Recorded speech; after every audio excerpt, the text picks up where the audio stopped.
It takes 700 days to get over your PTSD, right? And get over the damage that bear market brought upon you.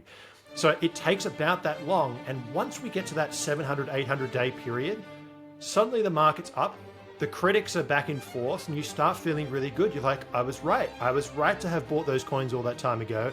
And then it just keeps going. And then you're like, I'm so right. I'm going to go all in again. And suddenly you end up buying the top. So you kind of get this like acceleration phase, but a lot of it is human confidence. That's just how long it takes people to get over the previous market cycle. And I agree with Odell that like Bitcoin is designed to go up forever. It's designed to pump forever, but it goes through these things in waves and processes. Now, I think it's also important to remember that there's macro factors, right? The halving is also the election years, right? In the US, there's liquidity cycles, there's all these different things. And I think Bitcoin is increasingly becoming like a macro asset. In fact, I think it is a macro asset. My favorite thing is like you see some global event, a trade war, or some thing breaks out on a Sunday.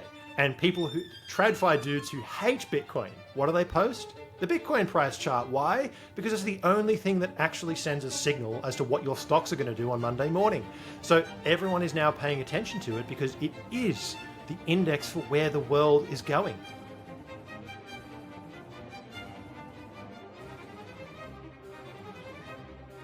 Greetings and salutations, my fellow plebs. My name is Walker, and this is the Bitcoin Podcast. The Bitcoin time chain is 882480, and the value of one Bitcoin is still one Bitcoin. Today, my guest is James Check, aka Checkmate.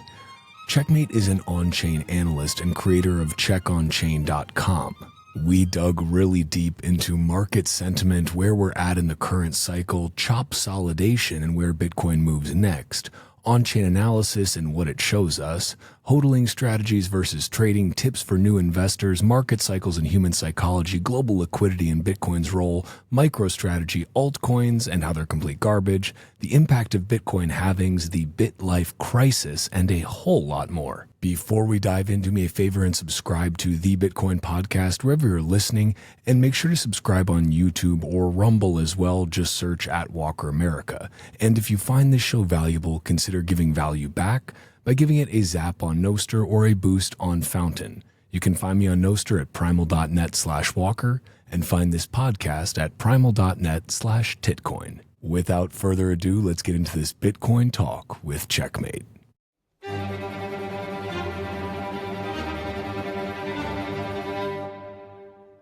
Okay, Checkmate. You know, I didn't realize that your name was actually James Check until like it took me way too long to realize that, and I was like, oh damn, that makes the handle even cooler. But how you doing, man? Good, mate. Thanks for having me on. It's a funny one actually, because way back in 2018. So the reason that Checkmate came about is back in 2018 when I got into the market, on-chain analysis. Like the idea is that once you get reasonably good at understanding Bitcoin, doesn't matter what it is, but my field was obviously in analyzing it, people can assume that you've like been around for a long time. And back in 2018, a long time means like 2013, right? Or 2012, you've got like a stack of Bitcoin. And at the time I was living in London, and I was like, I just don't want to be this full public figure. If I know about this thing, like I don't want to get my kneecaps broken in some country when I'm traveling. So I was like, I want to pick up some kind of a pseudonym. And the other angle for it is I like people challenging your ideas, not your face. So the idea was, come and challenge the ideas that I'm putting out there rather than who I am. So that was kind of the framework. And then when I joined Glassnode, all these institutional clients I'm talking to were like, bro, what's with the pseudonym? And I was like, well, I mean, it's easier because no one knows who James Check is, right? Because it's Checkmate's been the name from there to there. And I was like, okay, let's just make the name James Check, and then everyone understands. Like, oh, cool, no, that makes sense. So I just solved all those problems. It's. I can imagine the institutional clients were not quite as like they don't want that same kind of nim. Maybe like Correct. They want to know that like they're. Yeah, there's a human behind it. Maybe that'll change. Maybe we'll have institutions like, preferring NIM'd people in the future. I don't know. That may be a bridge too far. Who can say? A bit optimistic. Yeah, let's hope. Yeah, it may be, but well, we've got some I would say large institutional news coming today. Like as we're recording this, and I'll try to keep an eye on it. But I know the MicroStrategy earnings call is happening at as we speak right now, so it should be quite interesting to see what happens there.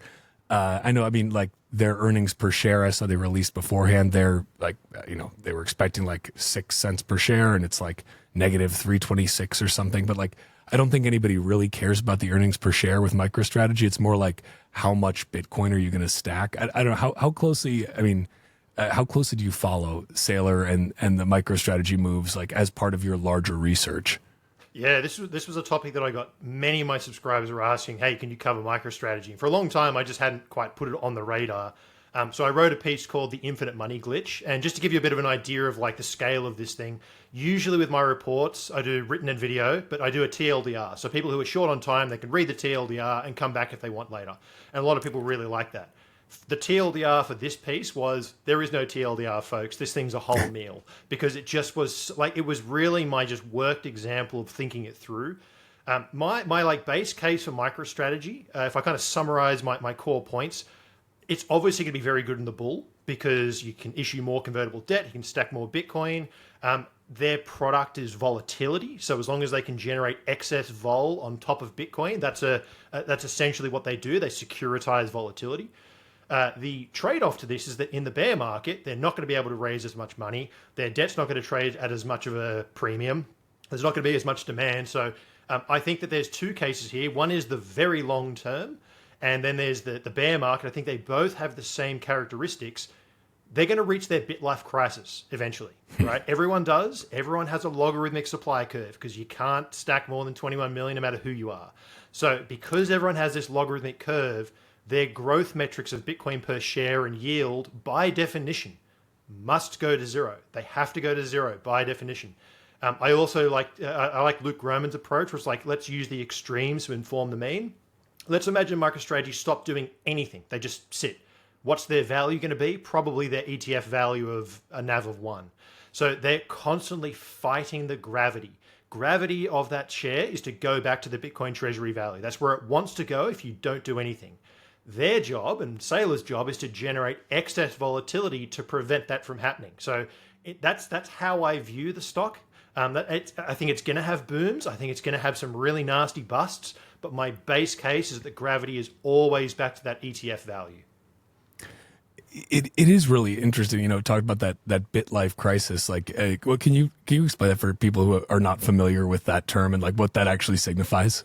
I think this is an American HODL special, of which there are many. Yeah, so the idea of the Bitlife crisis, and a lot of people go through this, right? You stick around for 2-3 cycles, and eventually, here in Australia, Bitcoin is $160,000. So $1,000 just doesn't go that far anymore. And like the longer you're in your journey, the more that $1,000 makes a meaningless increase to your personal stack. So eventually you hit this point where you're like, do I keep buying this? And you're like do I keep buying this thing? Because like, it's not increasing my Bitcoin balance. I'm still putting dollars in, and yes, it's still going to perform, and the percentage is good. But you've kind of gone through this journey where you flip to a Bitcoin-centric world. Everything is denominated in Bitcoin. And then you start looking at your paycheck denominated in Bitcoin. You're like, why do I work? Because this thing, like, it doesn't buy me anything anymore. But then you have to reacclimatize yourself to the new heights. And you almost have to go back to kind of think about things in fiat, because you have to remember, yes, you're still stacking Bitcoin, but the percent of how much that's going to preserve and grow your value is still the best performing asset. So you kind of have to go from Bitcoin-centric world back to being like, oh, but I still earn dollars. And then like it's a process. Yeah, it is. I'm definitely not at my Bitlife crisis yet. Haven't been around quite long enough to have achieved that. But it is a funny thing. I mean, even as you just watch, like sats per dollar going below 1,000, like that just, mentally, like for those of us that look at the sats per dollar price, or US dollar, I should say, not Moscow Aussie time. dollar. Yeah, Moscow time. Like it's kind of like a whoa, like this really just doesn't. This dollar does not get me very many sats anymore. Like it is not quite so satisfying when that DCA is hitting, and I'm realizing, okay, wow, that's a shrinking amount of corn that I'm getting for that same amount of dollars. And I guess it really does also put you in the perspective of like, okay, like Bitcoin's repricing the world, right? Like this is that's what it looks like. Bitcoin's just a denominator that doesn't change, or at least, right now changes on a very even schedule, but ultimately the total denominator doesn't change. And we're just, as Eric Kaysen would say, like our monkey brains cannot totally wrap themselves around that. It just doesn't make sense. Like the numbers are hard somehow. I don't know. No, and this is actually important. Like even from a market structure perspective, I'm a big advocate for, and I think everybody should observe your own emotional response to price, because it is essentially, if you can take what you're feeling and extrapolate it, that's more or less what the rest of the world is doing at the same time. So if you look at like when we rallied up to I call it the chopsolidation range back for most of last year, that chopsolidation range, it took me, I don't know, probably about a month or two, April, May, I think, before I had to climatize myself to go, okay, when it goes to 50K and 60K, I'm happy. I'm actually happy to buy below 60K. I am not going to get 20K again. I just believe it's gone. So now I'm like, okay, I accept that value is now probably anything below 60. And then you start behaving that way. Well, now you've got to go through that process again and actually observe how you personally go through this journey. Because at 100K, I'm not quite there yet, but I'm starting to get to, oh, look, it's 90 something. That's good. That's really good again. So like you have to reacclimatize yourself. And if we just, go up again and again and again, eventually people can't acclimatize themselves. They actually can't look at 200K and go, oh, okay, I'll DCA this. And that's what puts tops in, right? Some kind of top. And I'm a big advocate for people like, where's the top? It's like, which top, bro? Which one? Because if you're a day trader, it's the one that just liquidated your account. If you're a long-term hodler, there is no top. So like, work out what top you're actually talking about, because there are many of them. But, this is why markets eventually exhaust themselves on both directions, but because people can't acclimatize themselves to that new level. And as a result, you have to then correct and find where that acclimatization zone is.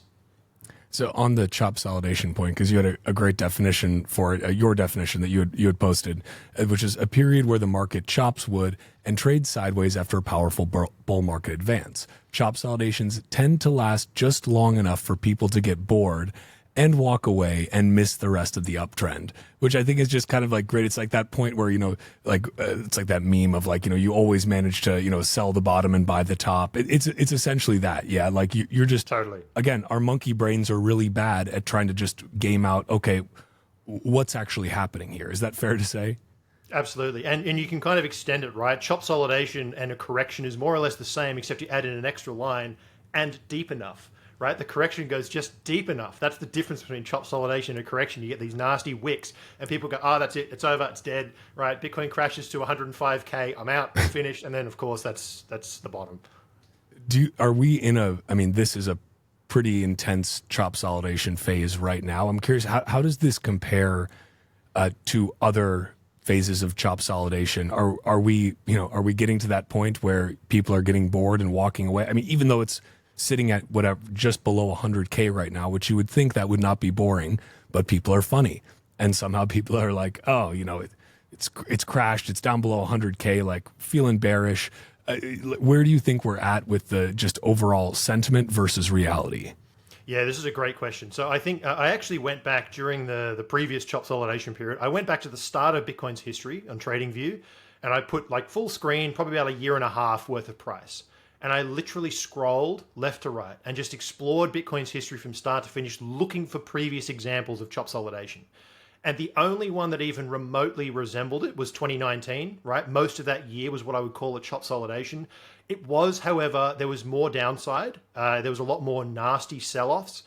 And that kind of helped me understand the one that we had in 2024, which was a lot more controlled, very, very structured. I would say this whole uptrend has been very, very structured. So I actually think 2024 was quite unique. And my base case, just from like a sentiment perspective, there were a lot of people calling for a bear market at that point. Oh, it's the shittest cycle of all time. But when I looked at how the market was trading, I struggled to believe that people would be willing to accept a 73K all-time high. So there's like this underlying, it ain't over. And I think that when you actually look through the data, we actually see this like buy the dip mentality, market sells off, you get a little bit of ETF outflows followed by a lot of inflows. So there was this just like, no, we are going higher behavior. This current process, it has some of those similarities, but we are also at a higher altitude. So it's taking people a lot more work and a lot more to understand that, hey, we are now a $2 trillion asset. To go up to 3 trillion is going to be another $1 trillion of market cap. Now, as most people know, you don't need $1 trillion to come in to move the market cap. There's like a money multiplier effect. My estimate, it's somewhere between like 3 and 5. It fluctuates and varies, but you can't go to 150K and add $1 trillion without about 200 billion or so of real capital coming in.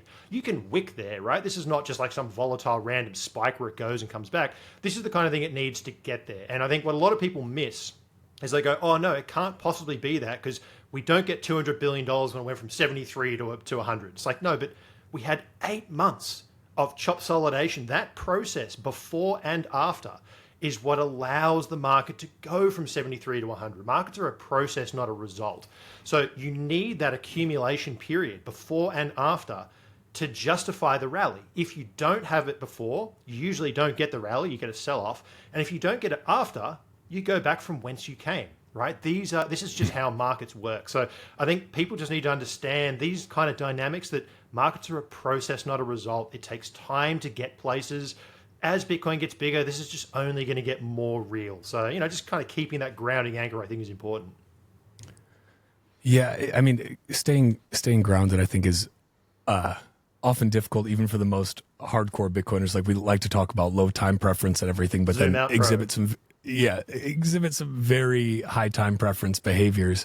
And so, I guess maybe a good place for us to kind of get into a little bit is just because, okay, we're at this period right now that maybe has some historical parallels, or the chopsolidation phase of 2024 had some historical parallels, and then we just pumped up to basically over 100K. I'm not sure exactly how high we got, like what 106, 107, or was it one? There you go, which is quite a move. And I think perhaps the sentiment now, especially. I want to talk about the broader like crypto quote market sentiment a little bit too, because that's like even a whole different world from where Bitcoiners are at. But influences everything. Yes, I agree.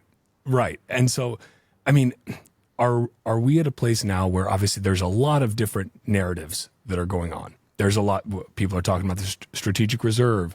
MicroStrategy is going to continue to buy more companies coming on that are, trying to buy up Bitcoins and pump the price of their stock because they saw, wow, this worked really well for Michael Saylor. We can get into that as well, because I think there are different levels of, let's say, conviction among some of those players.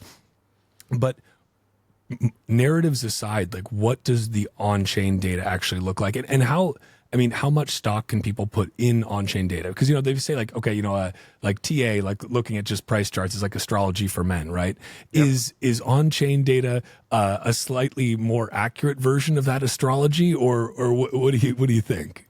So it's based on the same stuff, right? Because at the end of the day, what is the only constant in markets? It's our 100,000-year-old monkey brains. That's the only thing that's constant. Interest rates change, the asset changes, right? What the political climate is, that's all evolving. But the way that human beings respond to fear and greed will never change. So that's our base constant. We will always respond that way. You will always have smart money who buy low, have high conviction, patience, and they wait, and they sell to people who buy into FOMO. This is why you can't get your friends to give a rat's about Bitcoin until it reaches some ridiculous level, right? And it's also why when they sell the bottom and they capitulate everything, that's it. That's the flaw, because everyone does this at the same time. So at the end of the day, what is on-chain data? And, I don't just look at on-chain data. That's another thing. It's like I consider myself a Bitcoin analyst. Yes, my expertise is in the on-chain side, but at the end of the day, what we're actually doing is surveying the Bitcoin population. Some of them transact on-chain, and 80% of coins moving on-chain, typically speaking, are going in or out of exchanges. So every single one of those coins that's being deposited and withdrawn has a signature. How long did they hold it? What was the cost basis? How much profit did they lock in? Are they taking a loss? All those dynamics. So we survey the whole UTXO set. We then look at futures markets. What are they doing over there? What's all the metrics we can look at here? What about options? What about ETFs? What about spot? So suddenly you've got like 5 different populations, and you don't need to door knock every single person to find out what their sentiment is. You just take a statistically significant subset and you say, hey, what's their story?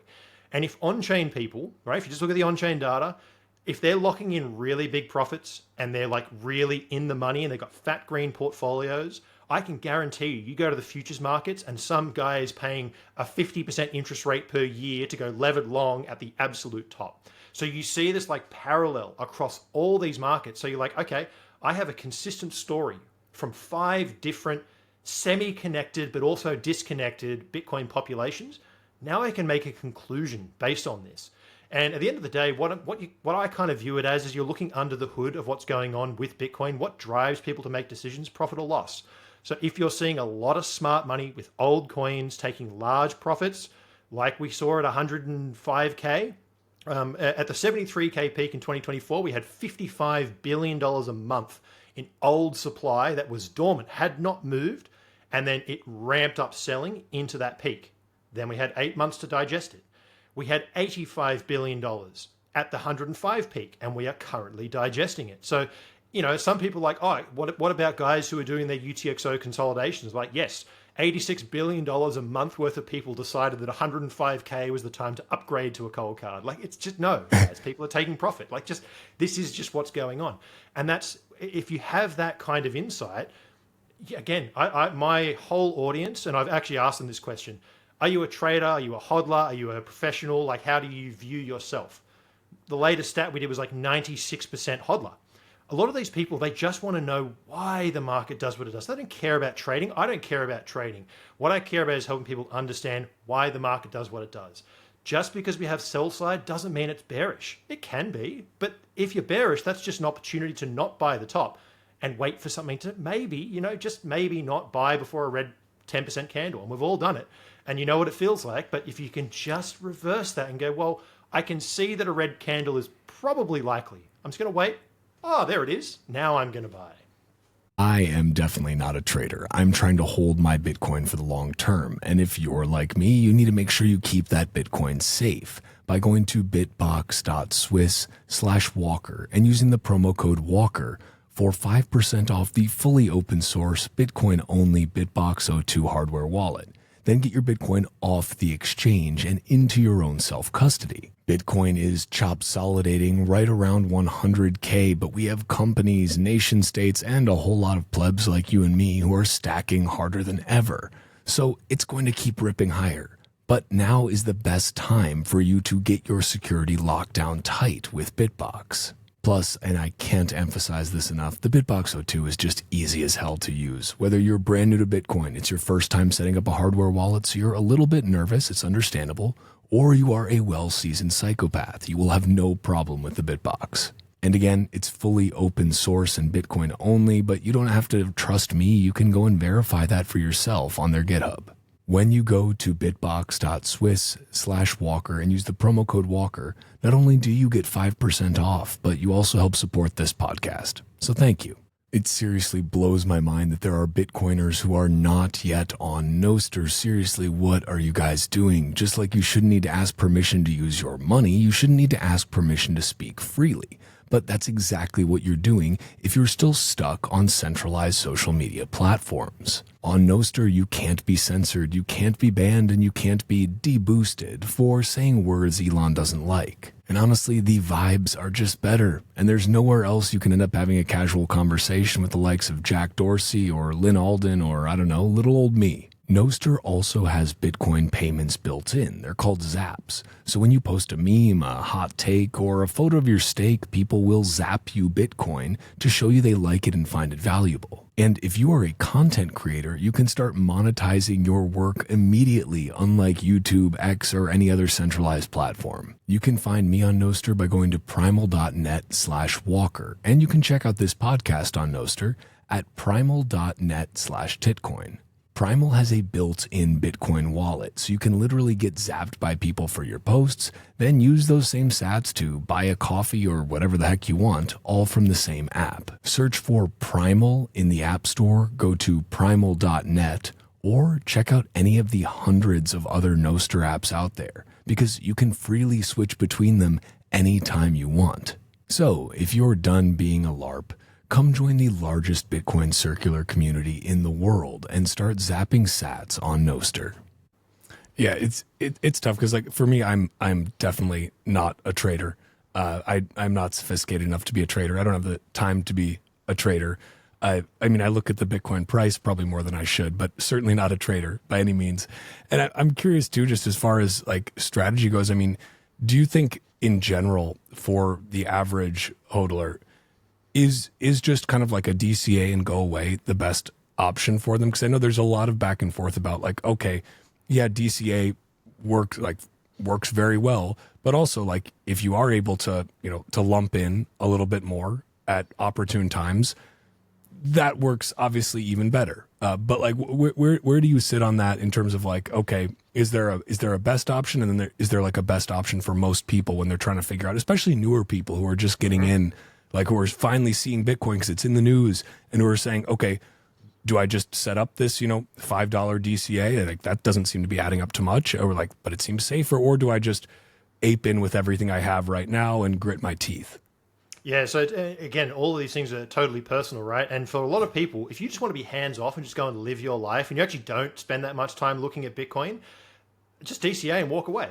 However, I would say that a very large majority of people, especially because it's streamed on Nostr watching this, you probably look at Bitcoin more than once per day. So let's just rethink about that. What parts of Bitcoin are you looking at? A lot of it's going to be the narratives and the price chart, and there'll be the occasional trader who flicks past. And I'm not a trader as well. In fact, I don't target traders at all with my content because I don't particularly care. I don't care about stop losses and take profit levels. I break my persona into two because I think it helps people, because my audience is broad. We've got hodlers who are in accumulation mode. You've got people who've been around for many years and it's now like their life savings and they want to understand what's going on. There's professionals who like have trading firms and they all want to all have the same problem. I want to know why the market did what it did. I don't care that it's up. I don't care that it's down.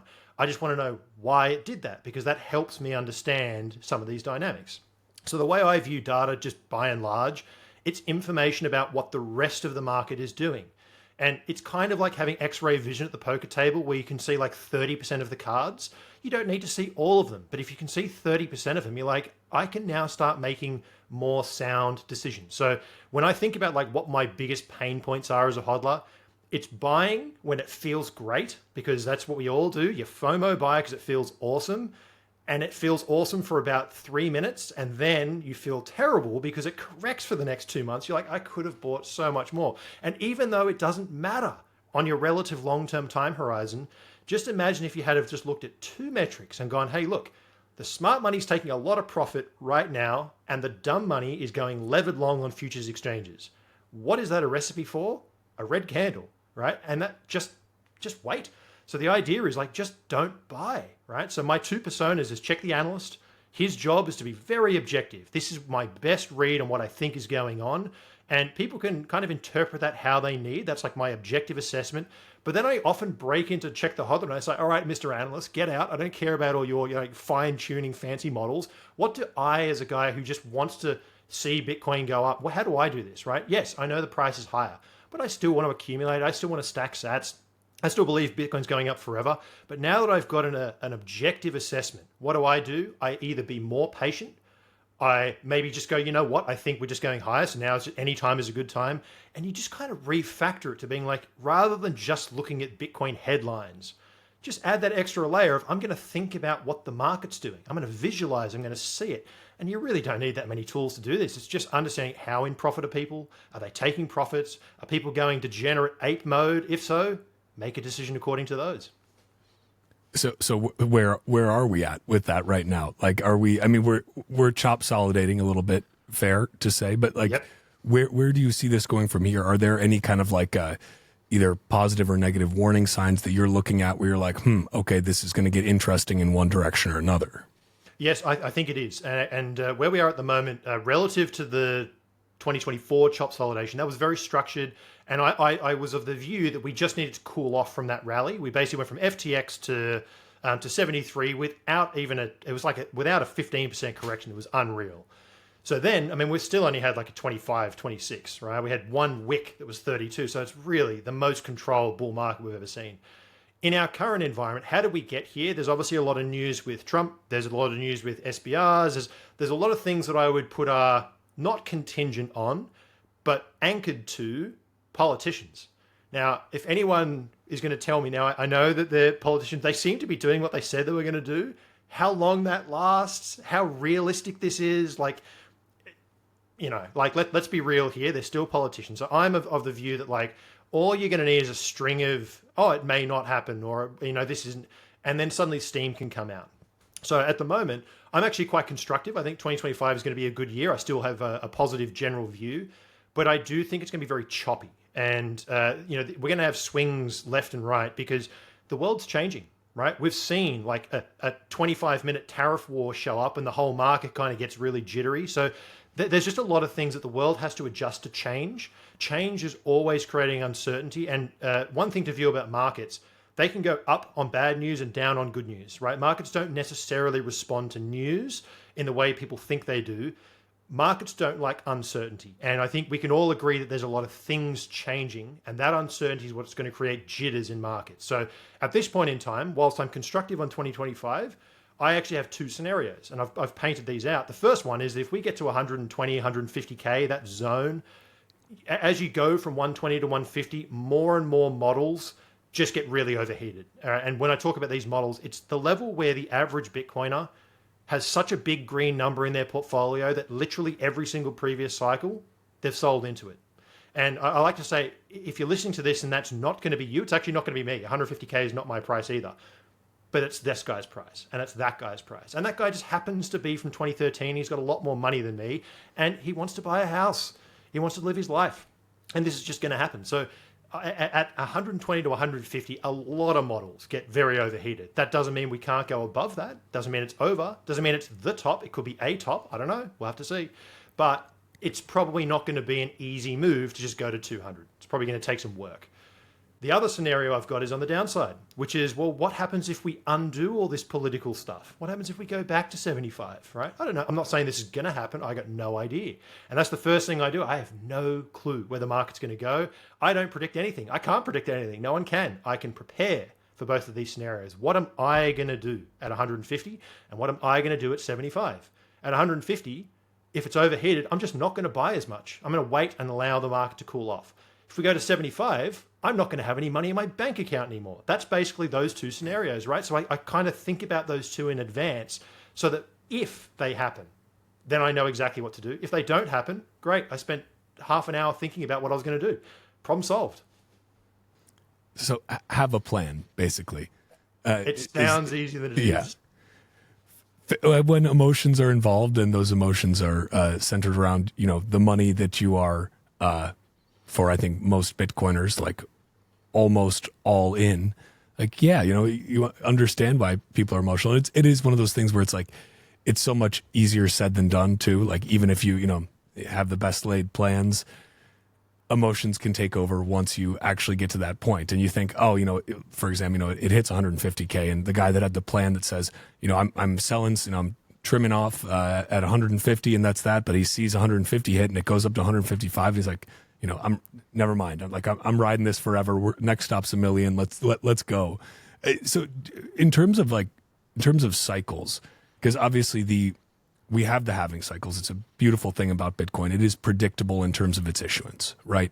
You know exactly what that new issuance is going to be every 4 or so years. We can predict that. Do you think that the halvings are there's always debate about, are the halvings priced in because we always know about them, or can they never be priced in because, again, our monkey brains don't understand absolute scarcity? What's your take? Yeah, so my view is that the halving has been priced in forever, and basically it doesn't matter. It hasn't mattered for a long time. And I should actually run the numbers on this, but if you look at how much miners earn over the next year, right? Long-term holders have sold approximately 15 times that in the last 3 months. So do the miners really matter if you've taken their entire yearly issuance and the long-term holders have sold it? And that's just long-term holders. There's other people who've held their coins for a very short period of time. They're also selling. It doesn't really matter. You know what I mean? And people are like, oh, but miners are a one-directional thing. They're always selling. It's like, that's true. Long-term holders buy in the bear market. They wait for 3-4 years and then they sell. They're also one-directional, right? At the extremes. So in many ways, I don't think the halving has mattered for some time. The market's just much, much bigger than them now. It's actually existing holders. I mean, think about it from a rational perspective. There's a lot of Bitcoiners who are like, never sell your Bitcoin. It's like, okay, I'm going to turn up the speed dial. We're at 500K. Now we're at 1 million. Now we're at 2 million. I'll see that big green number. See that house? What about 5? How high do I need to turn this dial before you take one sat off the table and go and improve your life? Every single person has a price where it's going to improve your life. And again, it may not be you, but I can guarantee you that whilst you may be saying, no, I want 10 million, some other guy took it at 200. You know what I mean? People have their levels, and it's just important to recognize that that is reality. And we can use ideology and say, I'm going to hold most of my Bitcoin forever as well. But at the same time, I know some other guy is going to sell. So as a result, I need to behave knowing that that's going to be the case. So you just kind of think about what everyone else is doing, even if it's not your decision, what is everyone else's decision? That helps just frame things up. Do you think that the presence of more like Bitcoin lending and being able to, take out debt against your Bitcoin, do you think that changes that dynamic at all, especially for the long-term holders? Yeah, no, this is actually really interesting. And in many ways, that is the perfect definition of a long-term holder, because those coins don't hit the market. If you lock your coins up and take debt out against it, which I actually think is going to be a massive product and will happen, especially with SARB 121 getting rescinded. So I think this is absolutely going to happen. You now have the most strict definition of a long-term holder. You're going to have to balance that by saying, well, how much debt did these guys take on and where's their scary liquidation price? Because that will also come into play. But that is the definition of a long-term holder. They've taken dollars out and they've done something with them in the world. Those coins are not hitting the market. This is almost like a Sailor-esque strategy. It's a black hole for coins. So I think that's a real thing, but we do have to balance it with, well, how much leverage is now building up in the system if and when that does become a problem at some point. So because you mentioned earlier, kind of saying that in your opinion, the halvings are kind of don't matter as much as maybe people say they do.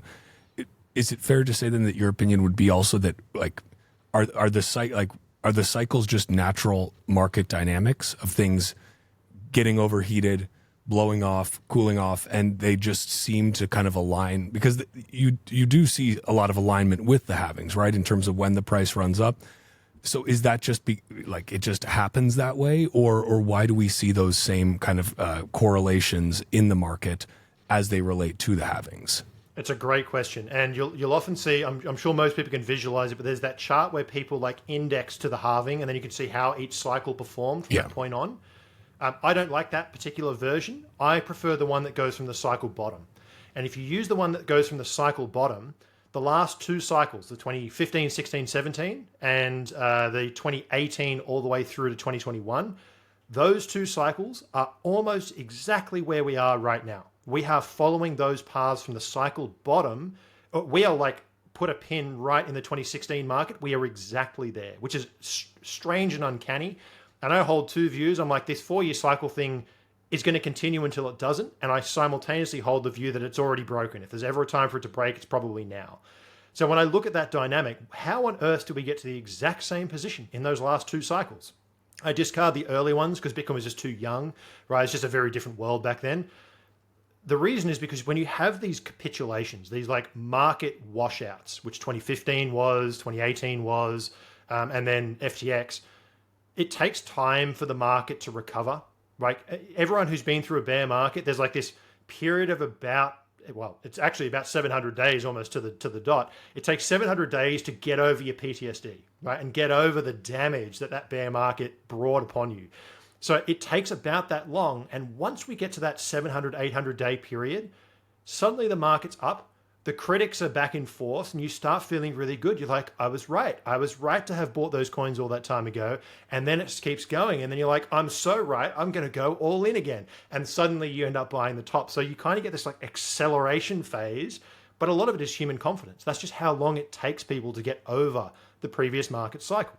And I agree with Odell that like Bitcoin is designed to go up forever. It's designed to pump forever, but it goes through these things in waves and processes. Now, I think it's also important to remember that there's macro factors, right? The halving is also the election years, right? In the US, there's liquidity cycles, there's all these different things. And I think Bitcoin is increasingly becoming like a macro asset. In fact, I think it is a macro asset.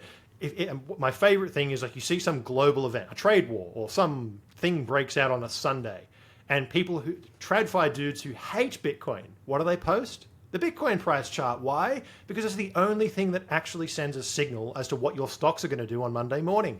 So everyone is now paying attention to it because it is the index for where the world is going. It is the liquidity index by and large. So I think there's a lot of factors at play. As we move towards this like sovereign debt crisis, which again, these things move at glacial pace and then they just happen. There's going to be phases where these cycles are going to break, and we're going to get periods where they just have to put liquidity into the system. Right now, it looks like they're starting to try and take some of that liquidity out. So we're going to go through these swings and roundabouts. And I think it's just important to remember, like, just because the halving has happened before doesn't mean it's going to happen again. in terms of the cyclical behavior. If there's ever a time for it to break, it's now.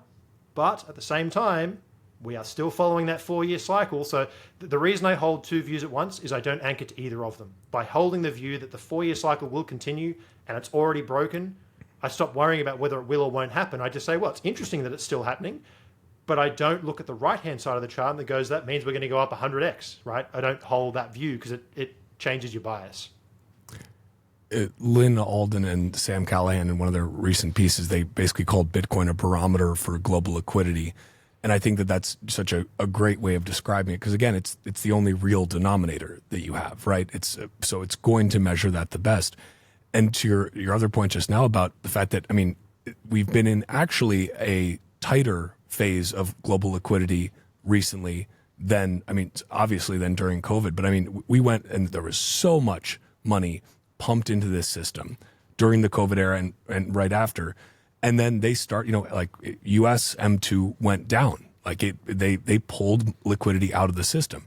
And the interesting thing was that around like that whole pulling liquidity out time, now it's starting to go back in, but Bitcoin was coming out of the bear at that time. Like Bitcoin was doing quite well. So I find that to be really interesting because it makes me wonder, okay, if Bitcoin has done pretty damn well under situations that are, I mean, it was for the US, it was the fastest rate hikes, like ever, basically.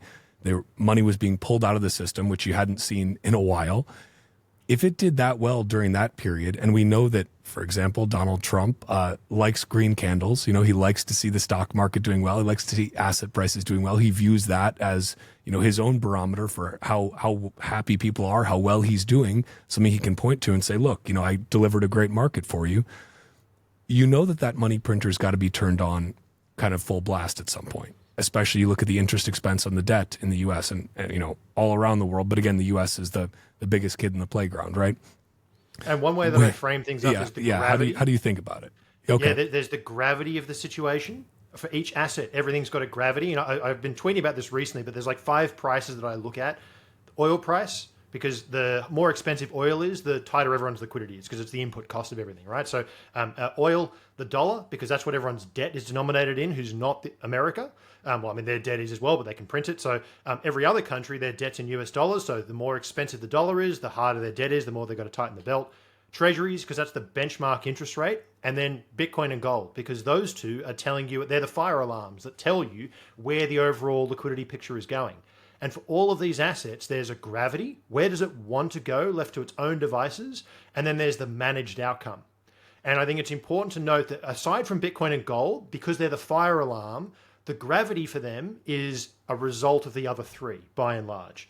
So for the dollar, I think that Brent Johnson's milkshake theory is perfectly correct, where if you leave the world to its own devices, the dollar just goes up forever because there's this like structural bid for it.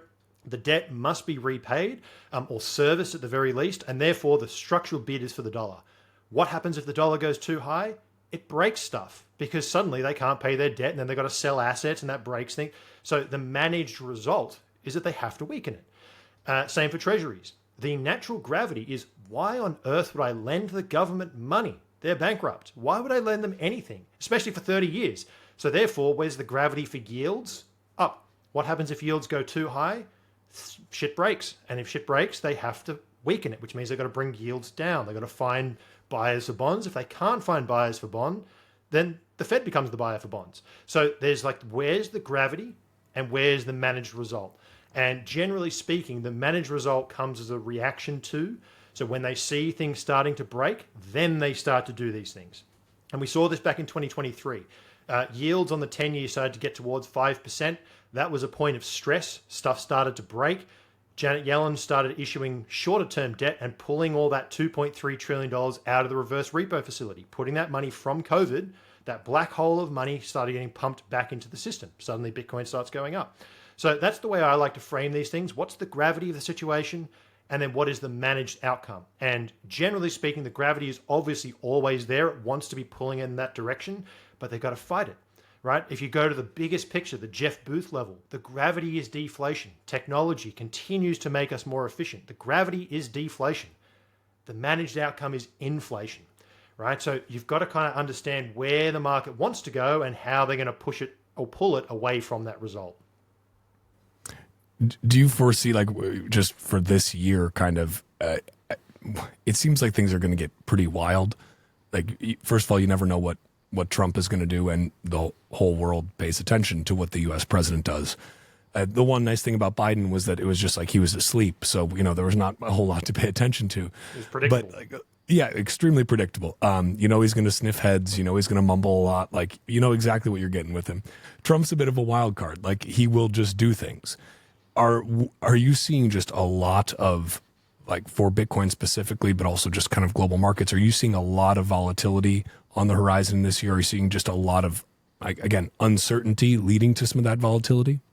I think so. And if you think about my base case is that Trump is going to do what's best for Americans, right?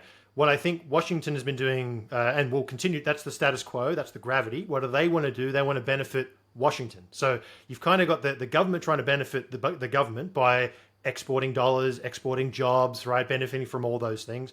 I think Trump is going to go through and he clearly is going through the process of trying to benefit Americans, which in the short term is actually quite chaotic because you are reshaping the way that the system works. And a lot of the rules that would have happened previously suddenly are going to flip and start moving in reverse. So in the long term, that's going to benefit America. If you benefit the people, then you're going to benefit the country overall. But there is going to be short-term pain. Markets are going to have to adjust. I think a lot of markets thought that these tariffs were a bit of a bluff. And in a way they are, as we saw with Colombia, as we saw with, maybe with Canada, where it's basically like, I'm going to just put it on the table and say, this is how it's going to work now. And you're going to kick and scream, and then eventually you're going to bend the knee. So some of them is a bluff. Some of them isn't, right? He's obviously quite serious about putting this stuff into play. You're going to have a lot of the system that be that's going to push back against it. He's going to get a lot more done than I think the system that be expects and markets expect, but he's also not going to get as much done as the Trump bulls think because he's eventually going to hit these roadblocks, and political capital is a finite resource. So I think a lot of these dynamics are just going to play out. Markets still have to adjust to these things. Again, I'm not an equity valuation specialist. I don't spend any time looking at stocks. But if you just look at it on a broad picture, it's like these things are very, very expensive. Like there's a lot baked into these stock prices. Can they be maintained up there? We saw jitters just with DeepSeek, right? And again, I have no edge in AI whatsoever, but just the release of a model by another country, suddenly everything tanked by like 10%, and NVIDIA got absolutely crushed. And NVIDIA is like, what is it? The Mag 7 are like 30% of the S&P 500. So there's just a lot of sensitivity out there, and there's a lot of concentrated risk. I've said to my subscribers, just keep an eye on the gold price, because gold doesn't go up when everything's all hunky-dory. Gold goes up when stuff ain't quite right. And gold's going up. Gold's hitting new all-time highs day after day. This is a sovereign, other countries are basically buying it as the marginal buyer of treasuries, and then someone else has got to come in to buy those treasuries, otherwise yields go up. So there's just a lot of things changing. And I think, for my view, when I really look at this problem, gold and Bitcoin are the only assets that make sense to me, right? I just struggle to find anything else to be like, yeah, that makes sense. But at the same time, I'm very, very aware. People have probably seen that Mermican Capital chart where it's like gold priced in the Weimar Republic. It goes up with a lot of swings to get there. And I think that's the correct framework to think about this stuff. Yeah, I mean, Peter Schiff is certainly very happy right now with the price of gold doing what it's doing. I'm curious, just in terms of at the nation state level, and we were mentioning cycles earlier, does the enactment of a strategic Bitcoin reserve in the US or in another G7, does that fundamentally start to change cycle dynamics? Like, does that start to kind of blow the doors off and make it just much harder to figure out what's coming next from your perspective? I think so. And I think Nick Carter did a really good piece. I forget exactly what it was called, but why he doesn't support a Bitcoin strategic reserve. And I generally align with that piece. Is it a tacit admission by the US government that something is wrong? And like when I frame this thing up, it's like, for me as an individual, why do I buy Bitcoin? Because it makes a hell of a lot of sense. For Check on Chain as a company, why do we buy Bitcoin? Because it also makes a hell of a lot of sense. Doesn't that extrapolate up to a sovereign level? Of course it does. But at the same time, there's different types of sovereigns. There's sovereigns who, for example, if we look at what Russia has been doing, they've been buying gold for many years, same as China, because they're like, these treasuries can and did get frozen. So therefore, it's kind of not your money. So it makes perfect sense in the world for them to be buying gold and accumulating Bitcoin. It makes perfect sense. Does it make sense for the global reserve issuer to do it? I'm not sure I can quite get behind the idea that the Bitcoin backs the dollar because, as much as we all love Bitcoin, it's a very, very small fish in a very, very big pond now. So look, there is some game theoretic aspects there. You could argue that every country will eventually go down this road. But at the same time, does the global reserve asset issuer have to do this? I'm not that sure. So for me, I think the way I think about the Bitcoin strategic reserve is that there's basically it's a binary outcome. It either happens, in which case number go up, everyone happy, you stacked as much as you could, congratulations. So therefore, it's kind of it's an easy answer as to what happens there. Good. If it doesn't happen for any reason, or we get more of this announcement, or we're going to think about maybe talking about potentially having a committee that we might think about. That's kind of what politicians do when they don't want to do anything. They have committees about committees. That seems to be the status that we're in. If they choose not to do this, and if you think about the invisible hands that exist behind there, there's departments of defense, there's treasuries, there's all these different groups who are going to say, hey, we probably shouldn't do this because we want people to buy our treasuries, not Bitcoin. If it doesn't happen, that's what's more interesting because that's what takes all the steam out of the market. Anything that was pricing in this strategic reserve, there's a long road between now and there. I also don't think, I agree with Nick again, that the executive order approach here is probably not the right way to do it because anything that gets signed in with an executive order gets signed out with an executive order. It's much better to go through US Congress and get voted on. But when I'm really honest, and I just as an Australian commenting on Americans, you can correct me if I'm wrong here, but I would be shocked if you walk outside and pick 10 people from the street and say, hey, should the US government spend $500 billion on buying Bitcoin? I would be amazed. Unless they're wearing an orange shirt, I think they would probably say, what? I don't have a job, mate. I don't give a shit about Bitcoin. Can you please fix the economy? That's what I think the result's going to be. It's just a very low priority, guys. So that's my base case. No, I think it's a fair statement that if you did a man on the street, the majority of people would probably just regurgitate the same Bitcoin talking points that they've been fed by the mainstream media for years, because we are still very, very early in this. And, it's going to be interesting to see what happens. Like from my perspective, it's like if the US government does it, great. If they don't do it, great. It doesn't change fundamentally why I use Bitcoin. I have seen a lot of people talk about how it's like, this no longer is the separation of money and state. Bitcoin was supposed to be the separation of money and state. What is this? And to your point earlier, it's like, if Bitcoin is what we think it is, then of course sovereigns were eventually going to adopt it as well, because it's in their best interest to do it. Bitcoin doesn't care if you're you or me or a company or a sovereign. It doesn't matter to Bitcoin. Bitcoin does not care. So that was always going to happen. But the important thing to remember is the separation of money, the creation of money from state still exists. The government can't print more Bitcoin. And that's, I think, like the little bit of the nuance that gets missed there. It's like, just because the government starts using Bitcoin doesn't mean that the government controls Bitcoin. We know that's not how it works. And they can't print more, nor does the game theory incentivize them to find a way to print more. So at least we have that. So switching gears a little bit, because I think, every now and then again, people on YouTube, turns out they're altcoiners too. And so I think it's good to speak a little bit about just the absolute carnage in the altcoin markets as it relates to Bitcoin dominance. Like even with Bitcoin, on the tariff announcements, Bitcoin dips a bit, right? Altcoins just got absolutely slaughtered. Bitcoin dominance is going up as price is going down. How are you looking at this? What do you think about it? What does it tell us about larger sentiment? And kind of, are you seeing like two different worlds here where it's like the Bitcoiners who, if you're seeing Bitcoin dip, if you're like me, you're like, oh, great, my DCA goes a little bit further than it did yesterday. But for altcoiners who believe that their altcoins just chase Bitcoin wherever it goes, and if Bitcoin moons, I mean, they've not had a good time this run, it seems.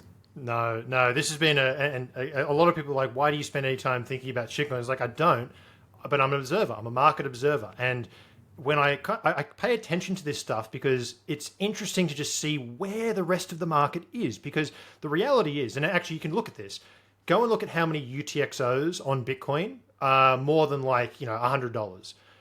It's like there's less than 25 million UTXOs. And I'd say most people listening to this, you probably have more than one UTXO. So as a result, that's how many Bitcoiners are on chain, right? It's in the single digit millions. It's not a lot. So that's your base case. Where's everybody else? Where's this other supposedly 300 million people? They don't hold Bitcoin. They hold all the other shit, right? Or they're on exchanges and the like. So why do we pay attention to this stuff? Because it tells us information. It tells us where the market is. And I've been trying to work out why sentiment has been so shot at crashing to 102K and everyone's just completely destroyed. And I'm like, eventually it comes pretty clear that this divergence between Bitcoin and crypto, both in narrative, size, scale, attention, is very, very real. So the first thing is that this whole bull cycle, we have seen capital inflows into Bitcoin at a tremendous rate. Just so people can understand the scale of this thing, we use a metric called the realized cap. It's the on-chain market cap. Rather than valuing every coin at the spot price, it values every coin at the time when it last transacted on-chain. So the better way to think about this, it's the value saved in Bitcoin. You bought one BTC back at $10,000, you invest $10,000 and you keep holding that UTXO, it's saved at $10,000. That's how much you saved in that asset. Now, 45% of all dollars that have ever been invested have been invested above 90K. 45. That is the scale of where we're at right now. And that tells me two things. One, that's a shitload of demand. And second thing, that's also a lot of sensitive buyers, right? So if we go below 90K, don't be surprised if it gets a little bit hairy because all those 45% of dollars invested are going to be a little bit scared. Now, if you look at the altcoin space, we have not seen that capital inflow. And I looked at a series of metrics like how many of the top 1,000 tokens are above their 200-day moving average, profitable. Just literally more than 50% of people are in profit. More than 50% of coins are in profit. And there was another metric. We're seeing capital inflows over 30 days. In previous market cycles, there was like a structural bull trend where more people go into profit, the 200 days starts getting flipped, there's more people who are having a good time, more capital inflow into shitcoins. This cycle, it's been like spike dead, spike dead. There just hasn't been, and that spike is only just getting to like half of the top 1,000 being not bearish, right? We're not talking about a good time here. We're just saying not complete dog shit. So the average altcoin investors had a horrible time. And what's really interesting about this, the money has come into Bitcoin first via spot markets, then via the ETFs, but it is simply not rotating. It is not rotating in the way that most people expected. Back in 2023, a lot of people, and particularly hedge funds and traders, I heard this from many sources and firsthand, they bought ETH at the bottom, not Bitcoin, because they expected the Bitcoin, ETH, L1s, DeFi, NFTs, shitcoins, they expected that like long tail behavior. And it went Bitcoin, Solana, shitcoins, right? But they didn't get the classic like waterfall behavior. They basically just, money came into Bitcoin and it just stayed there.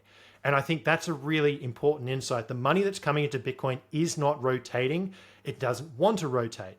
Now, as a result, people then look at the lofty valuations of, like, I use ETH as a punching bag because it's number 2 and it's the most obvious one for this. But if you look at how much Bitcoin's market cap swings on an intraday basis, so this is like the high and the low of the day, it moves an entire Solana every day. Solana's like 150, 60 billion. Bitcoin does that in a day, every single day, just between the swings and the highs and the lows. Just like if you plot them over each other, you can't even see the Solana market cap because it's so big. We used to move on that same metric. We used to move 5% of an Ethereum back in 2021. We now move 20% of an Ethereum. So we're moving, like when something is moving a fifth of your entire market cap just on like intraday wicks, you are officially irrelevant by comparison. You don't count. No one cares. And now what I think is going on is a lot of these assets, particularly, I think Ethereum is interesting because it's tried all the different narratives. It's tried the money thing. It's tried the smart contract thing. It's trying the data availability thing now. These are all like the big streams. And it's still trying to do the money thing. And the reality is it's just not working. So now investors look at it and go, well, how do I value this thing? How do I actually value it? If I can't value it as like a monetary asset, I know I'll do a discounted cash flow. Oh, shit. That's a $100 ETH price. That's the number I got out of this model. Let me run it again with more bullish numbers. Oh, $250 ETH price. Shit, this thing's 10 times overvalued. These are like the conservative numbers that you come up with. And I think this is just echoing through the whole space. And you see it with meme coins. What are meme coins? right? This is kind of Murad's thesis. It's basically just tokenized community, doing away with all the tech. You don't need devs. It's just complete shitcoins. But the thing with that is like, how much energy does that really have? Trump then launches these meme coins, which has all sorts of questionable realities. I mean, that itself is a bad sign, in my opinion. But like, how do you beat that as a meme? It's hard to. It's literally the sitting US president. If that's the height, what comes next? So you kind of just realize that like the crypto world has had hundreds of billions of dollars and they've built stable coins and casinos. And the casinos, yeah, they're going to always remain, but do they deserve a $400 billion market cap? Do they deserve $150 billion? I don't know. And I think a lot of investors are just struggling. And the narratives are struggling to justify the premium that is already baked in. And if I kind of think about why sentiment is so bad, I think too many people owned not enough Bitcoin. That's step one. They owned too many shitcoins, but more importantly, too many of the shitcoins that didn't go up, which is also painful. And then you go to the third rung, which is like they're actually now questioning the valuation frameworks that they got there in the first place and going, oh my God, it's like my favorite tweet at the moment is like, this is where bottoms will form if there is one. And it's like, the if there is one is doing a lot of lifting here because where is it? Where's the bottom, guys? Like it just keeps coming. Well, I think they're all starting to kind of realize, because you pointed out like ETH is going through all these different changing narratives. You know, the ultrasound money was the hilarious one, and now you just tweeted out either today or yesterday, ETH's net issuance now since the merge is now positive territory again. So even though it was supposed to be deflationary forever, it's like, oh, it turns out when you've got a foundation in charge of your money that you can't believe anything that they say or plan in the future. And so like none of these altcoins are actually alts at all. I mean, they are just shit coins, because if they were alts, they would actually be alternatives to Bitcoin. But they are not. They are just, they're shit coins. And the funny thing is that I think that people are starting to realize this now. They're realizing, oh, Bitcoin is in a league of its own. Its competition is nothing. There is no second best. There's nothing competing with Bitcoin. Now, all of you meme coins, or all of you L1s, and then all of the meme coins built on top of you, are all competing with each other. Yes. So now it's just infighting. It's no longer, you're kind of like poking the big king of Bitcoin. It's like, no. The king moved on from you. There's no interest there. You are now fighting amongst yourselves and realizing that there is not enough new suckers floating in here for you to be able to rug. And I think that's a really important point. The money that's come into this industry has been institutional and sophisticated. This is why Bitcoin hasn't pulled back more than 25% on a serious closing basis. The money is very, very serious. And it looks at these things and goes, these aren't serious. So you're absolutely correct. It's kind of like ancestral money, where it's just all the crypto money fighting amongst themselves for which coin's going to pump. And I can't help but feel, because I had this meme way, way back ago. You know that meme where it's like the old man's leaning over and he goes, but not for me, and he pulls out the gun. It was the concept like the flippening, but it's not for me. It's actually, Bitcoin's going to be just fine. It's actually the top signal for the crypto market, in my view, if it hasn't already happened, is going to be when they all start fighting over which coin flips for number two. And you can imagine the fervor that's going to come out, and that will be the final extinguishing light, where they all realize we're just going to flip each other to zero, because eventually we realize that there's just nothing here. It's a shame. And then maybe they'll finally realize the toxic Bitcoin maximalists were right, and we're just trying to look out for them. But maybe not. Okay, so I appreciate the perspective on the shitcoins. We'll leave them be for now. There's always room, if you're shitcoining, for you to come over to Bitcoin. It's not going to bite, and the people are not as toxic as you think. One thing, I wanted to get into a couple of questions, because there were a couple of great questions asked on Nostr and on X. And the first one of them was just about never getting a clear answer about Bitcoin balance on exchanges, seeing multiple results for this. What can you tell us about this? Is this something people should look at, or is this kind of a nothing burger? Yes. So exchange balances is one of the engagement farmers' preferred tools.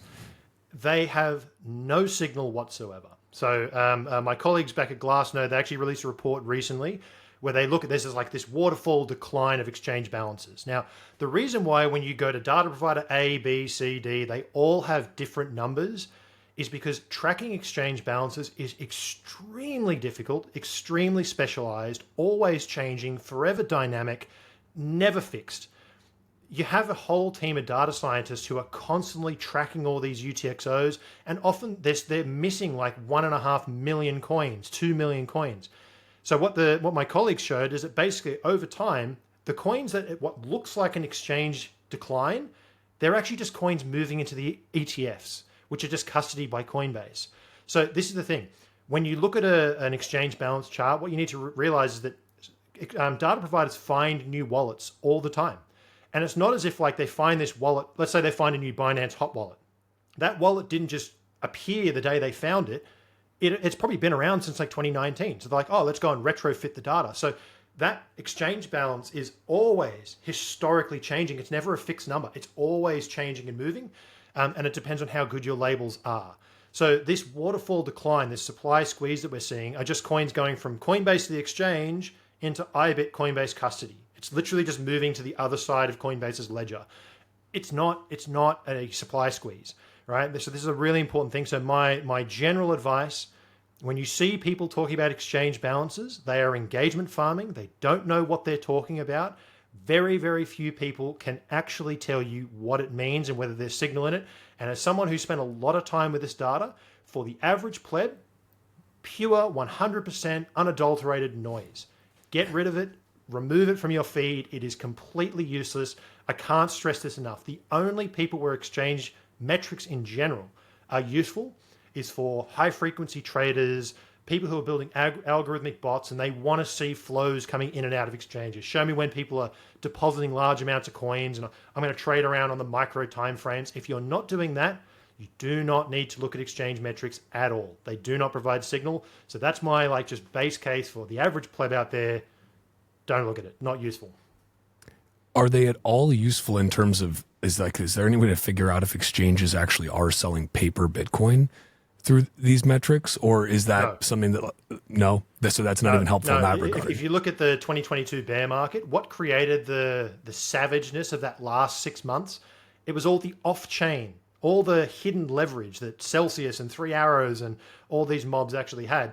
There is no metric for this because the whole point of it is that it's clandestine leverage. So if they're doing all this paper Bitcoin, right? And I actually wrote a piece that I called Paper Bitcoin. It's actually one of my favorite pieces I wrote last year. And there's this narrative that derivatives are suppressing the Bitcoin price.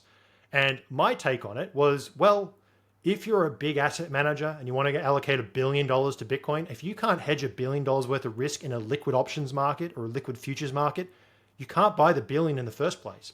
So my case on paper Bitcoin is actually without derivatives and without big options markets, you can't have the big capital inflows to take us higher.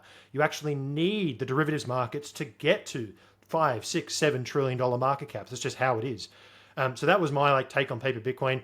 Whether exchanges are like short selling and all this kind of stuff, people moan about this all the time. Guys, we're crashing to $97,000.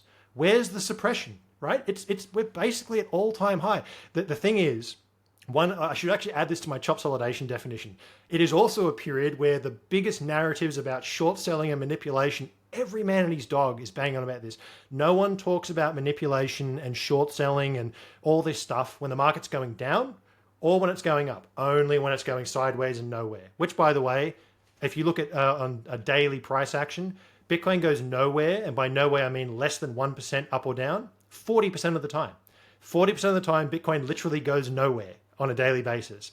The other 30% it goes up, and the other 30% it goes down. So if you're one of these short sellers, right, there's a 70% chance you're going to be wrong, because 40% of the time it goes nowhere, you're wrong, and 30% of the time it goes up, you're wrong. So this is why day traders get blown up all the time, but it's not manipulation, folks. We're a $2 trillion asset. It's going to take a lot of money to move to the next altitude. If we can't find that money, we go down to a lower altitude until we do. So this is just how markets work. Don't worry about boogeymen. You'll never catch them. And if you do catch them, what are you going to do about it? It doesn't change your world at all. Let it go, move on. Just speaking of large numbers, because you touched on this briefly, but I know you wanted to talk about it a little bit, this kind of law of large numbers piece. You want to get into that in a little bit more detail, maybe? Yeah, for sure. So I called it the law of large numbers, which is the whole idea of that concept is that things are basically mean reverting. When you run enough simulations, it goes back to some level. For that level, what is the gravity of Bitcoin? It's the realized cap. In my view, it is the money saved in Bitcoin on chain. If you go to an exchange and you just buy and you just leave your coins there, you're one button away from a sell. It's not really a capital inflow. When you buy and you take it into cold storage and you hodl that thing for 6 months, a year, 5 years, you have saved money in Bitcoin. So the realized cap, in my opinion, that is the metric. When people ask me, is Bitcoin being adopted? I show them the straight up chart of realized cap and say, look at all this money being saved in Bitcoin. It's up $480 billion in the last 2 years. That's how much money is going. Yes, it is being adopted. So my concept is, in order to go, we're at let's just say an $800 billion realized cap right now, and we're at 2 trillion. In order to get to a 2 trillion market cap, we needed $800 billion to go into the realized cap. The real number is 800 billion, and the multiplier is then whatever that is up to 2 trillion. In order for us to get to 3 trillion, you probably need the realized cap to go to like 1 trillion or 1.2 trillion and add that extra capital flow to move higher. Where does those capital flows happen? During chopsolidation periods, during corrections, during times when the market goes nowhere and trades around and buyers and sellers are trying to work out what this thing is worth. People take profit, that revalues their $10,000 Bitcoin to $100,000. Some other guy had to come in with $90,000 more than the original purchase price to acquire that same coin. Capital inflow. So that's the way I like to think about these things, right? It just takes time. We are in the world of big numbers. Bitcoin is, as we're talking about shitcoins, it is the biggest fish by not even contended with, the biggest fish in its pond.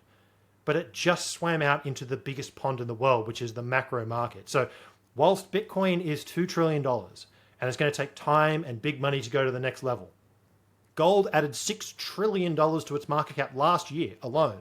That's a 25% move, right? And I'd say most Bitcoiners would be very disappointed with a 25% bull market. That's what I mean. But 6 trillion, that puts, just take gold's just the amount that it went up last year. Bitcoin's $350,000 a coin at that market cap, just the amount gold added. So we're in a world where Bitcoin is the smallest fish in the biggest pond, which is the opportunity set. But the opportunity set takes a long time to get there. And a lot of people, I don't want to bring it up actually, but the power law, a lot of people talk about the power law, which I don't give any time or effort to. One thing that a lot of people ignore about the power law is its log time as well. To go up orders of magnitude, you need orders of magnitude more time as well. And that part I actually do agree with. I have not given too much attention to the power law. You just saved me some potential time there. That's fantastic. Just building off that, another question we had was just about chopsolidation. And the question specifically was, is this the highest weekly choppiness index that we've ever seen? Like, are we at a period of extreme choppiness right now, or is this just kind of par for the course? Yeah, no, so the reason that chopsolidation has its name, it actually comes from the only technical indicator I use, which is called the choppiness index. This Australian commodity trader invented it many years ago. And basically what it looks at is, I use a 10 window period for weeklies. And the idea is take the last 10 candles, and you can see the price is chopping around within that range. If all the candles are within a defined range, this thing will go very high. And the idea is it's basically saying it's like a fuel tank. We are ready to trend again. We've chopped around long enough that we're ready to go. And this thing works on daily and weekly and monthly timeframes. It doesn't tell you a direction. It just tells you, has the market chopped wood for long enough on that particular time frame? So yes, we've basically hit an all-time high. Now again, I use a 10-week period for mine. The standard is 14. So all these things are variable. I use 10 because by my analysis, we roughly trend for about 10 weeks at a time, and then we chop around. So that was just kind of my base case there. But the market looks like it wants to go. It does want to move. Which direction it goes? Well, I've got my upside 150K scenario, and I've got my downside 75K scenario. I've got to look at both of them because it could be both. It could be one. We don't know. It could be one and then the other. So we'll have to wait and see. Do you think, and I won't hold you to a price prediction or anything, but is that 150K scenario, is that where you see as in that's as high as we're going this cycle? Barring, does that include the potential of nation states just deciding to ape in? Or is that's base case? Yeah, there may be some other, all else being equal, that's kind of where you think we're going. Yeah, so I think the way to think about this is in terms of, if we're just thinking about from a probabilistic standpoint, the metrics that I've used to define that 150 zone, if we get to 150, only 5% of all those metrics trading history is at a higher level than that. So we've gone there. 5% is not zero, but it's also, there's a 95% chance that they're kind of overheated. So it's one of those things where check the analyst. Check the analyst looks at this thing and goes, for the foreseeable future, I can't tell where we're going to be in 10 years' time. For the foreseeable future, I think 150K is, everything will be overheated. And check the analyst just by, I cannot have an opinion that is otherwise, that is saying like, oh, suddenly all my models are broken. That's FOMO, right? That's me going, oh, I'm just going to ditch the models because my gut feel. So based on everything I look at, hodlers have put tops in at the amount of profit if we get to 150. Now, the other thing that's important to remember, these are moving targets. 150 was 149 and 148 a couple of weeks ago, because as demand comes in, as that realized cap climbs, the average cost basis lifts. I mentioned that there's 45% of all dollars invested above 90K. What happens if investors have just realized that this is now the floor and we get this period of reaccumulation that actually cools things off and raises this level, right? So the idea is that we're trying to look for when are we stretched away from the mean, right? Because you want to always go back towards that mean. That's what mean reversion is all about. I think the realized cap is an important mean reversion model. Unless we get that demand coming in, those models will just keep going higher and higher. But if we were to teleport tomorrow and I wake up and we're at 150, check the analyst. Simply has to put out a piece saying, guys, we're overheated beyond belief. There's a 5% chance or a 4% chance we're going to keep going. That's not zero. But if we keep going higher, the odds go from 4% to 2% to 0.5% to nothing. And then you're like, we're in rare air. And maybe it's a new cycle. Maybe this time is different. Maybe $1 million is just a magnet. But the other framework I've got, which I think is important, if we wake up tomorrow and we go to $1 million, I think most people listening to this can probably envision an 80% correction back to 200K. I can't envision an 80% correction from 100K. Back to 20K, good luck. So, the bull market authors the bear that follows. The more we just grind up and sideways, the higher those models keep going. So slow and steady is actually going to get us to a much, much better place, far more robust. Bear markets will be much more shallow. From 150, I don't think we go down 80%. I think we go down 40%, 50%, right? That's the kind of environment where it's just not going to be bad enough to justify going back down 80%. So that's how I think about things, and we'll just have to read it as it comes. I suppose, especially if that environment coincides with a very high liquidity environment from the fiat system.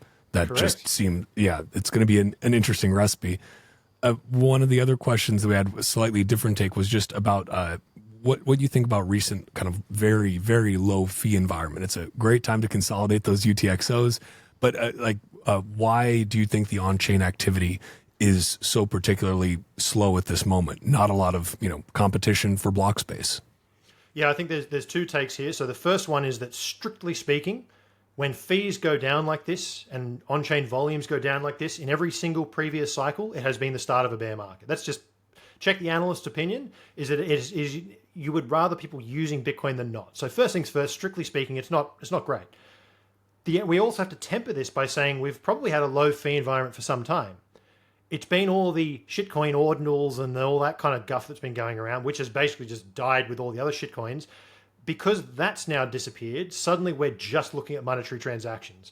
I wrote a piece the other day where I think Runes was basically the number one, since the halving, has been like the number one block space user, basically went to zero almost overnight.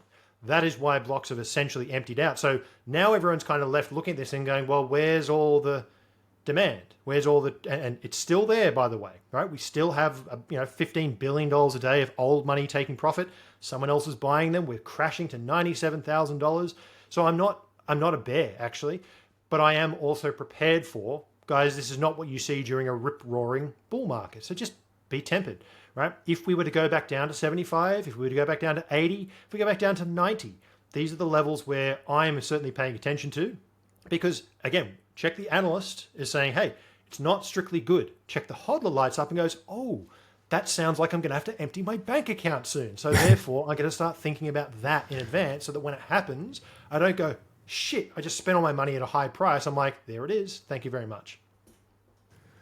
Yeah, I mean, do you think also that there's the possibility of just inflows into the ETFs changing some of that volume in terms of on-chain? Like a lot of people who would have been lighting up your on-chain metrics for this, those are now more consolidated because they're with an ETF issuer and then with Coinbase. Yes and no, because in order for the ETFs to be filled, you still need an OTC transaction and some guy to sell. And, if you think about it, $1 going into the ETF is not $1 worth of UTXOs moving around. There's multiple transactions for it to go into the exchange, get sold, move to the OTC, go to the authorized participant, then go into the custody. So there's like a sequence of money moving around. So what we're actually seeing is that there's just less activity. We've got less trade volume as well. That's also cooling off. So you just look at all, and that's why I say you look at what's going on in ETFs, what's going on in derivatives, what's going on in spot, on-chain, and you look at all of these things and they tell you the same story. We are substantially quieter today than we were at 100,000 when we first hit it. So there has been a cooling off. That doesn't mean the top is in. It might, but it doesn't mean the top is in. It just means that right now it's a softer patch than where it was. Therefore, I'm probably not expecting that we just teleport to $1 million tomorrow. So therefore, I kind of put that scenario as a low probability event, and I start thinking about things from a more rational, well, until things start to pick up, I assume that I can be a bit more patient. Does that trade volume get measured in BTC terms or dollar terms? Usually it's in dollar. It's usually in the quote. So if you're trading shitcoin versus BTC, BTC is the quote currency. It will be in BTC. If you're doing Bitcoin versus dollar, it will usually be dollars. Okay, that makes sense. So I want to be conscious of your time here, but I wanted to give a chance. Just you have a very rational way of looking at these things, and I think it's very useful because again, emotions can run high when price is going up and when price is going down, and seemingly even more so when price is chopsolidating. Yes. So just do you have any just general advice for folks on navigating this, especially maybe, for newer folks who I'm pretty new myself. This is just like my first cycle that I've actually seen come through. I'm new. There are people who are now just getting in the year 2025. We're minting new Bitcoiners.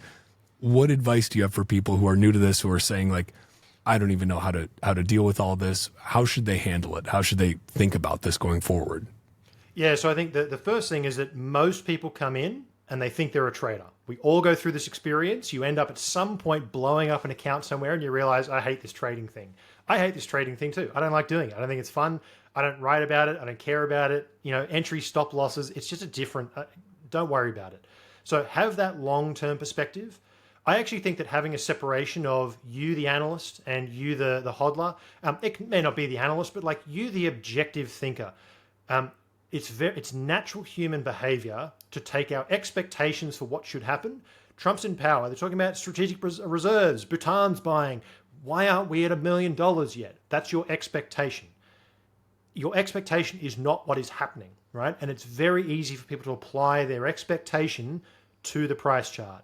The way this manifests is you take big information, like Trump's going to get in and we're going to win all this, it's all going to be fantastic, and then applying it to the next daily candle, right? And when it doesn't happen, you feel like something is wrong and you keep trying to justify why the price is doing it, and then you go, oh, it's manipulation. That's why my expectations aren't happening. No, your expectations were incorrect, right? So don't allow your expectations to get in the way of what the market is actually doing. Markets are just information. That's all they are. They're just information. The only thing you can control is your decisions. So make your decisions before they happen, so that even if that scenario doesn't play out, you have made your decision in case it does. And if you just think about it from that perspective, it just improves the whole process. You are here for the long term. You don't have to be a trader. In fact, I recommend most people don't trade because it's a huge waste of your brain power. You probably won't win. The statistics show you probably won't win. Most people should not trade. But that doesn't mean that understanding what Bitcoin is doing isn't useful. So that's why I think on-chain data, a lot of people are like, oh, I don't want to trade. I'm not a trader. I don't trade either. But I study this thing because it helps me understand what my life savings are doing every single day. And if you're on Bitcoin Twitter or you're on Bitcoin Nostr or you're listening to podcasts every day, if you're spending more, if you're checking the price chart twice a day, add in some extra information because it tells you the health of your asset. And a lot of this stuff isn't actually that complicated, right? There's 5 metrics that really matter. There's obviously a skill in learning how to actually properly interpret them. But, when people are in profit, they take them. It's not that hard, right? That's just kind of the framework. When people who buy high, they always sell low. To me, that's the whole point of this game. Well, and speaking of getting that extra information, shill the service you provide, man. You were nice enough to come on here, share your time. What do people get out of Check on Chain? Yeah, so basically, so Check on Chain is a company that me and my best mate spun out. So it's a two-man job. We've basically got two products. There's the newsletter, which is me. Basically, the way I view it, and I think most Bitcoiners understand this, I've got my own expertise and proof of work coming to what I've kind of worked out over the years. So basically what I do is I try to help people think about markets. I don't talk to traders, I talk to hodlers. I want people to understand why the market's doing what it's doing. Just help ground yourself in reality. So we do 2 posts a week, written and video. So some people like to watch, some people like to listen, other people do both. And then we also have a charting website at charts.checkonchain.com. Everything's free. Basically, every Bitcoin metric you could possibly want, it's all there. It updates once a day, and it's I'm a big advocate for. Lots of people say, "Hey, can we have higher resolution?" I say no, because you know what? You don't need hourly data. It's not useful. It's just noise. Again, unless you're a high frequency trader, daily is perfectly fine. All you want to do is look at these macro trends and understand how is the Bitcoin market evolving. So they're basically the 2 services. And yeah, check it out. If you've got any questions, you can always reach me. I appreciate it, man. This was a good grounding experience for me. My bullishness and bearishness is now perfectly tempered, somewhere chopsolidating in the middle. Anything else you want to leave folks with before we go? Did we cover everything? I know we went over a lot. No, man, I think we got a lot. And Bitcoin, stay humble, stack sats. At the end of the day, that's the end goal.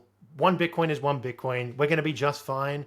I can't think of anything aside from Bitcoin and gold that makes sense. So you just, all you got to do is survive the volatility. Volatility creates uncertainty. Solve that with education and knowledge, and you'll be just fine.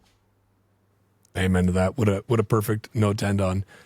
Checkmate, thank you for joining me. This was a pleasure. Thanks for putting up with my post El Salvador voice as well. It is slightly huskier than usual, but it was great chatting with you, man. Look forward to doing it again. Good on you, mate. Thanks a lot.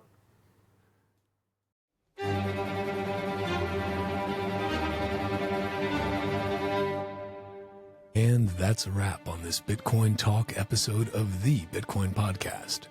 If you are a Bitcoin-only company interested in sponsoring the Bitcoin Podcast, head to bitcoinpodcast.net/sponsor or send an email to hello@bitcoinpodcast.net. If you are enjoying the Bitcoin Podcast and find it valuable, give it a boost on Fountain, a 5-star review wherever you're listening, or better yet, share this show with your network so more people can learn about Bitcoin. Or don't. Bitcoin doesn't care, but I sure do appreciate it. You can grab links in the show notes to watch or listen to this show wherever you get your podcasts, or go to bitcoinpodcast.net/podcast. And you'll also find the links to follow me and the show on Nostr and on X. Bitcoin is scarce. There will only ever be 21 million, but Bitcoin podcasts are abundant. So thank you for spending your scarce time to listen to the Bitcoin Podcast. Until next time, stay free.